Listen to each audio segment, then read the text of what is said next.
This tutorial covers all the major buildings and structures for base 9, the timestamps are in the description. This small boat is quite simple in design, as you can see. The design is symmetrical front to back and side to side. All that I should specify is that you should only use oak for the inside of the boat and the sail. It's for the color scheme of the base and it's meant to look like dry wood compared to wet. The next boat is the biggest of the three, but is still decently small and can be replicated super easily. If you're looking for a boat base design, check out base design 5. The fence pole for the sail is 10 blocks high in total, and that's everything to specify there. Let's skip over all this other stuff and get to the mini boat. This one sentence should be enough stalling for you to get the gist for how to build this. I'll skip past the log walls since you can't provide step-by-step instructions for it. I suppose this is what the gate looks like even though no one wants to know. I built the path for the island and then got to the tall house.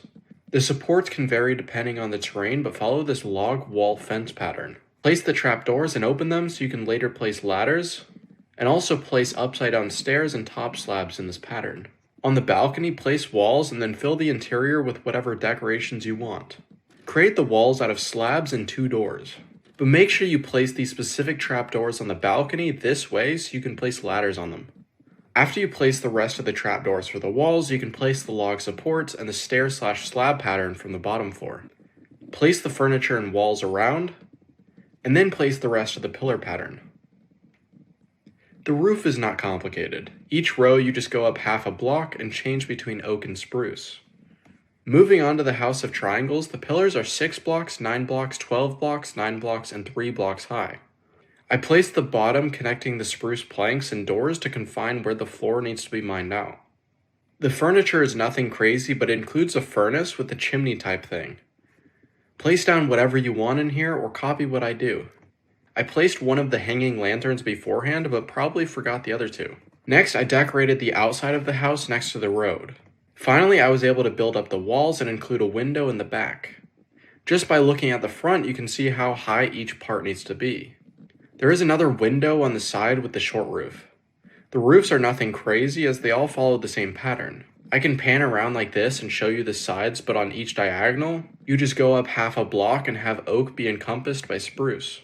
Let me just stall a little more so you can have more time to see the block placements, especially where the bottom of the top roof seems to collide with the top of one of the other roofs. For the nether portal building, start off by placing 6 block tall log pillars in these 10 spots.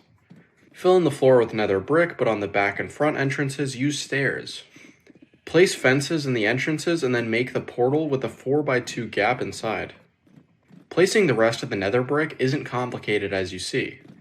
After you fill the gaps between the logs with nether brick walls, you can place nether brick above each wall pillar. Now fill in the rest of the nether brick in rows for the ceiling, but don't forget the lanterns. This pattern of spruce stairs and slabs is super simple and is mirrored above, so there's no sense in dwelling on this. I stood around for a while, but then placed a row of stairs all the way around, but with upside down stairs over the entrances. Copy the edges of the roof and consider that the trapdoors are meant to cover up the nether brick. This is mirrored in both axes, so the roof doesn't take long to figure out. I doubt anyone would want to build this diagonal brewery, so I'm just going to skim over it. You can see most of what's being added from this perspective. If you actually want to build this and you're on Java Minecraft, just use the schematic. Chances are you're a patron if you can see this video anyway. I'm guessing at least some of you are here for the Ballista. Use stripped spruce logs in the circular formation and then create a floor inside. I created bunk beds and placed various decorations, but you can choose your own style. So it's easier to show, I built up 2 columns of stripped spruce logs and placed the ladders on the inside and outside. I placed the fences a bit out of order, but just build up the spruce logs 3 blocks, and then you can place the fences to be 1 block lower than the logs all the way around. Place 2 oak planks above every fence and cover all the logs with oak slabs. Now you can fill in the floor with top nether brick slabs. Place more stripped logs in the center and surround it with 8 stairs and 4 slabs. Use 8 nether brick walls for the supposed swivel part of the ballista and place the spruce stairs. The stairs should extend 8 blocks away from the 4 block center in the back and 3 blocks in the front. Including the stairs on the center, it's 13 blocks wide. In the back, have the stairs round out and the top stairs are upside down so the supposed projectile can get lodged in there and launched. Follow this design with slabs and stairs in the front. On each side, extend the slabs in this pattern. These aren't full planks, but rather top slabs on bottom and bottom slabs on top, so they take up 2 blocks worth of space. Place grindstones on each side extending from the top half slab and connect them with chains. Start the staggered box house with a 4x5 base, and I guess place stairs around if you want. These pillars are each 4 high. Do the stair and trapdoor thing on each side. I left this side open so you can see the interior decorations and ladder, but then filled it in. On each side, extend these stairs but leave a little gap and start placing logs lying down. On the side with the support, see that the edge is composed of stairs, but the rest is slabs minus the part that connects with the bottom wall. Fill in the rest of the floor with slabs and place a trapdoor over the ladder. Place more furniture and the fences on the balcony. Then you can place 4 high pillars and fill in the walls with the same style, except it's 1 block shorter on the right side. And also the wall protrudes slightly on the balcony to make room for things inside like the ladder. I didn't place this final wall so you can see more decorations and these stair placements to make things easier going forth. Finish the last wall and create another set of supports for the final box. Once again, leave a gap so you can place the logs in 2 rows and fill in the floor with slabs. Although for the last part above the balcony door and wall, use stairs. Place decorations, 5 high log pillars, and fences so you're done with everything beside the roofs. Follow the simple roof pattern for the side part. The previous steps set it up well, so the only tricky part is matching the bottom part of the roof seen on this top floor. I'm not going to waste your time for the last roof, which I don't need to explain. I doubt anyone did all the necessary steps to reach this tutorial just to see the flower shop, so let's skim over it. It's simply a diagonal building with a diagonal roof in the same style as everything else I've done so far. The farmhouse is one of the most complicated buildings here. The log pillars here are all at least 7 blocks high. I'm building on uneven ground, so those on the lower bits of the ground get extended past that.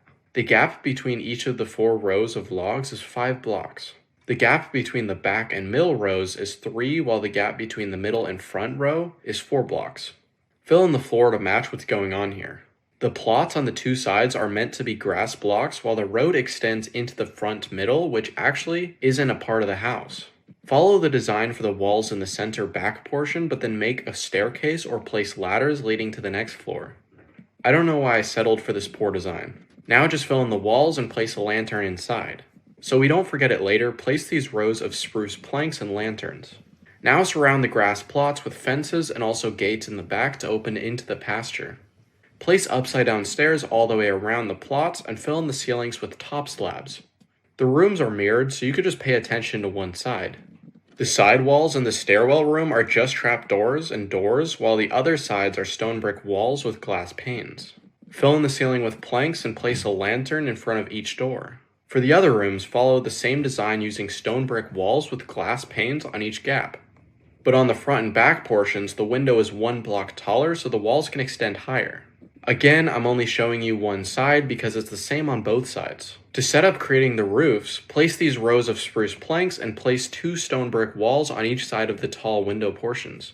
Now you can place spruce stairs on the edges and in U-shapes in the middle. This roof pattern is not at all complicated, so I'm not going to dwell on it. The spruce segments are 2 blocks wide, while the oak segments are 3 wide. It's super repeatable, and the only nuance is that the spruce planks are used in place of spruce stairs in certain spots above the front and back walls with the big windows. The roof transition to the other side needs no explanation. And since you saw the other side, let's speed through this side since you get the point and you can always rewind the video.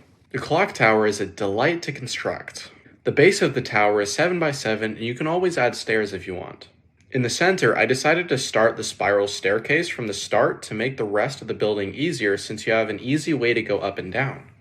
And it's easier to show how high it goes before it gets covered up. The spiral goes up 5 full rotations, subtracting 2 slabs. Place 8 columns of stripped spruce logs up to the top slab, which I believe is 20 blocks high. Follow this pattern with upside down stair, plank, and stair with a 2 block gap between each. Place a door in front, but for the rest of the gaps, place trapdoors. Also place rows of oak signs in the middle of each segment. In each corner, place a column of nether brick with spruce on the top and bottom. Then place 8 columns of stone bricks with a block and a stair at each end. However, it's 1 block lower than the nether brick wall columns. Lastly, for the base of the clock, place columns of stone bricks to match up with the stone brick wall columns. Place a ring of stone bricks around the top and this alternating pattern of spruce slabs. The copper and acacia trapdoors is meant to look like a complicated mesh of gears and machinery that controls the clock, but it's obviously an optional step as it's not visible from the outside. Build a 7-block high wall made up of whitish blocks. I'm going to speed through this section of constructing the clock part of the clock tower because it's the same on every side. Just know that spruce trapdoors and stairs are used to create the circle effect. Place a spruce plank in each corner on top and place upside down stairs all the way around. Now follow the pattern with the roof. I know I've said this many times, but this is symmetrical on each side, so it's super easy to replicate. For the big house, there's a lot of pillars. They're all 3 blocks apart in each direction, except for the front row, which is 2 blocks away. All the shortest pillars are 8 blocks high, the next height is 12, and the tallest pillars are 16 blocks high. But notice that there are oak fences in place of 4 logs in this front part. Place a single row of stairs around the bottom floor and replace the ground with the floor. I decorated in a similar way to the other houses, added some storage, and created a staircase. Now fill in the walls with whatever stair trapdoor combo as usual. You can make the floor with whatever slabs you want and decorate how you would like. But this front part is a balcony and there's a doorway that leads to it. Fill in the walls with the same pattern. But do note the ladder placements. 2 of the ladders are for the bunk beds, but 1 of the ladders is for going up to the next floor. Cover the whole ceiling in 1 block area around the house with top slabs. It's for this layer's roof. The decoration for this next floor is something to be expected, but notice that the stairs are actually full planks connecting to the roof. Now use slabs and planks to complete the roof on that level. Fill in the walls, place the ladder, fill in the floor, and create a ring of slabs around the level again. The final roofs and the decoration for the top floor is very expected, so there's nothing worth pointing out.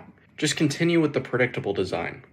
The well is small but intricate. Dig down for a bit and fill in the walls with stone brick. Leave water at the bottom. Follow this tricky combination of stairs, slabs, and full blocks. The lever is meant to look like a way to make the mechanism work. After you place the supports, chains, grindstone, and cauldron, place the stripped spruce log sideways with trapdoors covering each end. Mirror this roof design both ways. The forge is tricky to describe since it's on a diagonal, and I doubt many, if any of you, would be interested in constructing it. It's nothing crazy, and you can see how to construct it without me describing much. Part of it is my head hurts when writing the script, so I kind of want to just get it done. The details are mostly arbitrary, so instruction is kind of unnecessary. I made sure to build it in a way that you could see the full construction without moving the camera much. I did that with all the buildings, actually. Anyways, if this tutorial isn't enough to follow along, I hope you're on Java so you could visit the base in the actual world or use the schematic. Maybe I'm just getting lazy, but this stilt house is simple enough that I doubt many of you would actually want to recreate it. It's so similar in design to most everything else, and I don't need to move the camera much at all to see everything. Remember that you can change the speed of the video or pause to spot specific things. Who would have guessed it? I'm being lazy on this small stilt house that almost looks like a shed. It's kind of charming though because of its size and shape. Comment on this video what buildings you're constructing because I want to see if anyone is actually going to use this tutorial. I shouldn't be lazy in describing the watchtower that looks over the port. The log pillars are each 13 blocks tall except for the center one, which is only 10. This is actually inspired by the Archer Tower from Clash of Clans. It was originally more square and looked pretty beefy, but I thought it would be cool to turn it by 45 degrees. You're probably getting tired of me saying this, but this is symmetrical both ways, and it's even somewhat symmetrical vertically. The stair patterns on the top are mirrored from the bottom. The fences wrap it all together to make it seem sturdier. The effect worked better when the tower was more square in the first design. Create the floor on top and then place more fences. I placed the ceiling in a weird order to show that you should place a lantern in the center. Now finish up the roof. You probably don't need to be taught how to create farmland, so let's speed through that. For the grain silo, make room for a circle this size and fill it in. Notice that there's a ring of spruce planks where the tower gets built up. Each row alternate between the combination of oak and stripped spruce with a row of spruce planks. I filled in the hay bales from the start so you can see them before I cover them up. Build the column of wood 17 blocks high, but stick a log through the building 3 blocks below the top and leave a gap 2 blocks below that log. At the base of the grain silo, build up with stone or whatever you use as a protective shell. This shell can actually be divided into 8 symmetrical parts, which makes it even easier to replicate. That's the same with the platform a few blocks higher. You just place the nether brick stairs as supports, and a ring of nether brick stairs. Place trapdoors for the entrance and build up to the roof. The start of the roof is some stairs and then a lot of slabs. The top also seems a bit complicated in shape, but isn't because of symmetry. In front of the gap, hang an iron block counterweight from a grindstone and chain system. It connects to a platform at the bottom that looks like it can bring up hay bales. It looks like a handy little system, but as you know, doesn't serve an actual purpose in game.